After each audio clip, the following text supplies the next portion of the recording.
Здравейте! Първо искам да се извиня, че не съм качвала клип от 2 месеца. По принцип, както знаете, всеки месец, края на месеца, качвам клип с празни опаковки, но за месец декември нямах изхабени почти никакви неща. Затова реших да ги направя за декември и за януари. Така че днешното видео ще ви покажа за тези 2 месеца какво съм изразходвала. Имам доста неща. Имам още неща, които тепърва ще ми свършват, но тях ще ги заснема в следващото видео, защото имам доста събрани и просто не обичам да ми се трупат разни боклуци. Така, не съм ги разделила по категории, направо преминавам към продукт, който хвана и ще започна с ето този балсам за коса на Балея. Това ми е втора или трета опаковка от него. Много го харесвам. Честно казвам, не прави кой знае какво чудо върху косата ми, но се справя доста добре. Не знам точно за какъв тип коса е, но ми харесва. И за ниската си цена от 2-3 лева, мисля, че върши доста добра работа. Няма кой знае какъв аромат и със сигурност бих си повторила покупката отново. Продължавам с един спрей на Рексона, Sexy Bowit, не знам как се произнася. Този дезодорант вече всъщност съм използвала няколко такива опаковки. Използвала съм Син, още какъв беше, но този най-много ми харесваше, но последно време нещо, аромато му се развали, изобщо не предпазва, много неприятна миризма и просто го изхвърлям. Даже има още в него. Опаковката е 150 мл. По-нататък, евентуално бих си го взела отново, но в момента не искам да го използвам повече. Искам да пробвам нови неща.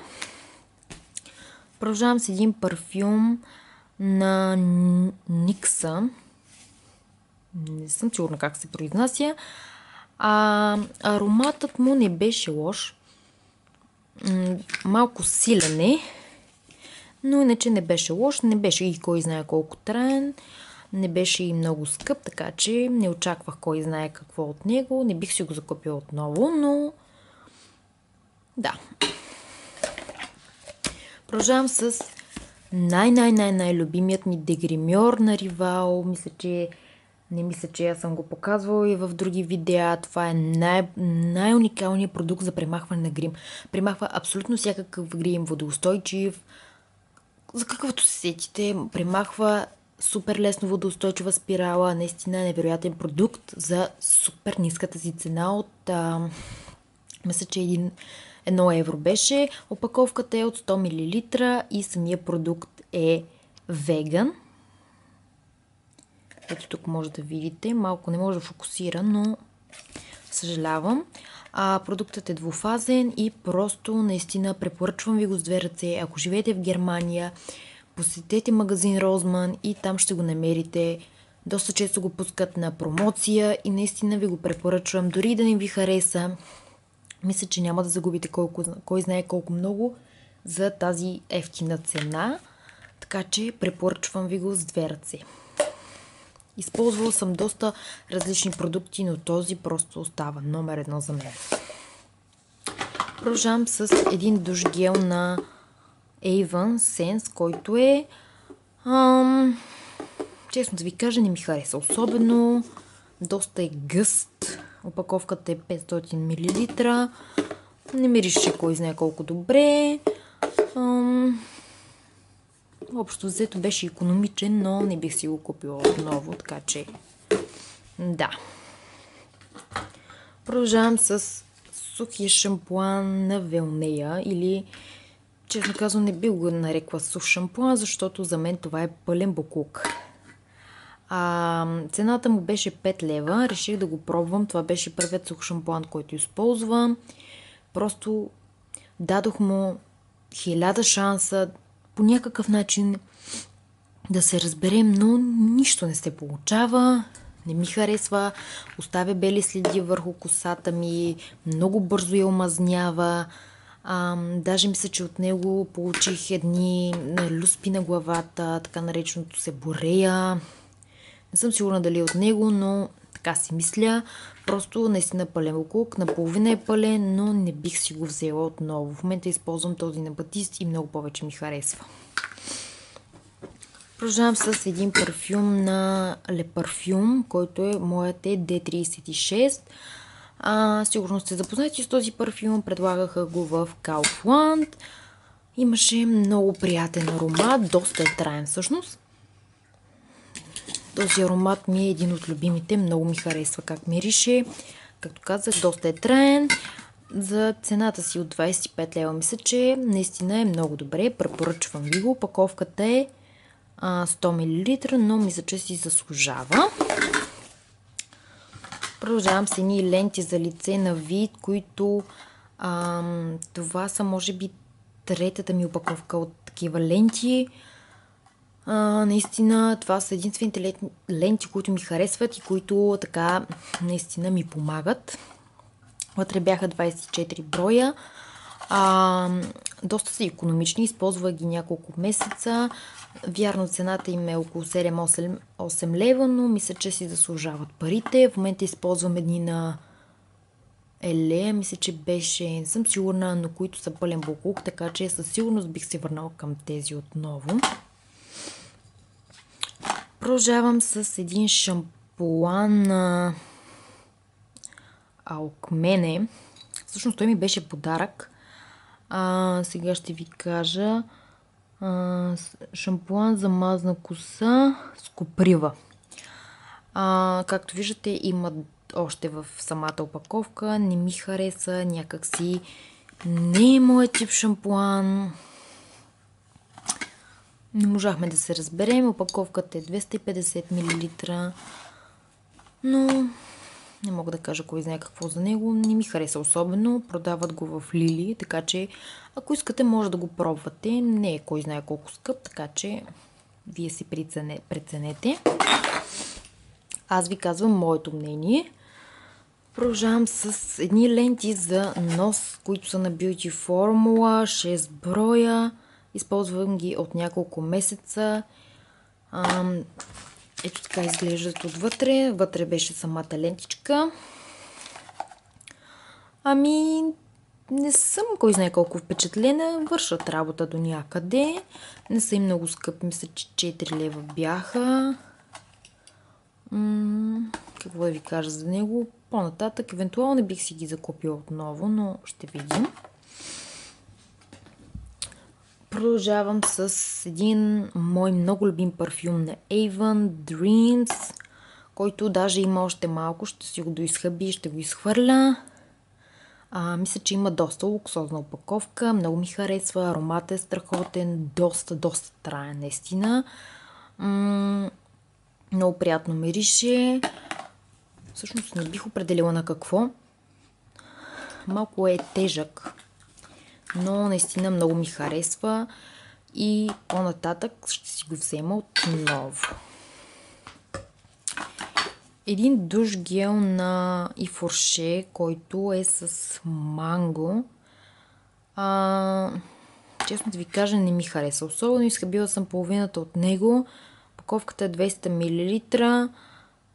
Нещо много мазен ми се струва. Някакси не е моя лосьон за тяло. По принцип не използвам такива. Но ми беше подарък. Реших да експериментирам с него, но не ми харесва. И затова го изхвърлям, защото не е моя лосьон. Така, изхабила съм два фондютена. Единият е на Ривал, който имам от доста време.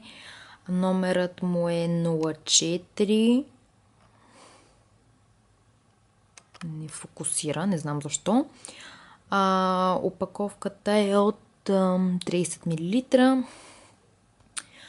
Честно казано, за фондютен, който струваше 4 или 5 лева, 50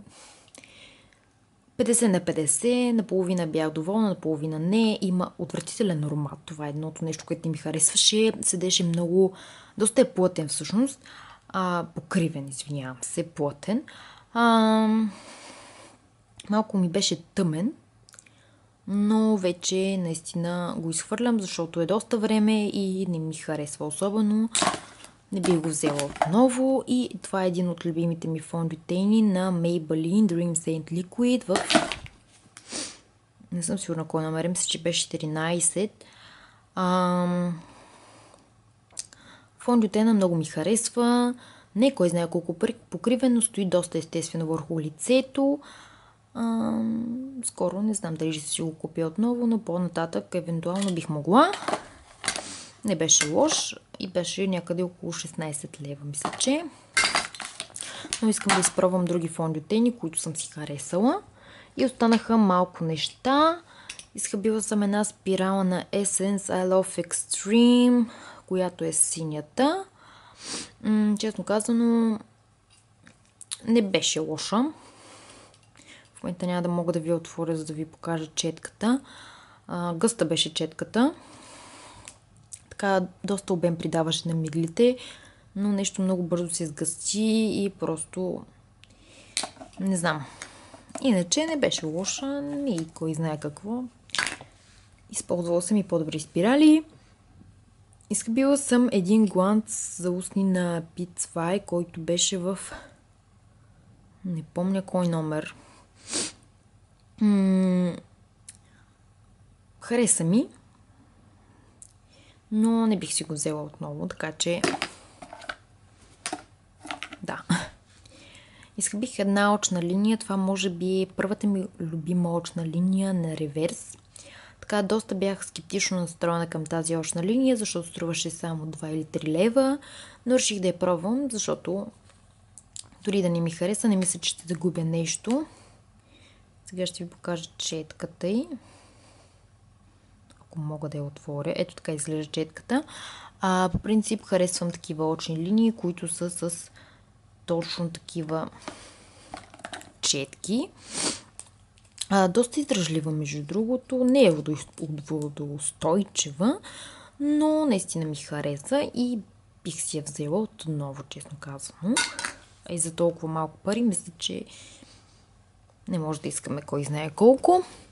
И последното нещо, предпоследното, това е един топ лак на S&B, който имам от супер много време. Даже вече има малко още останало, но е супер гъст, така че се разделям с него. Това му беше цената преди. Сега не знам колко е. Може да е по-евтин, може да е по-скъп. Скоро не съм си купувала такъв.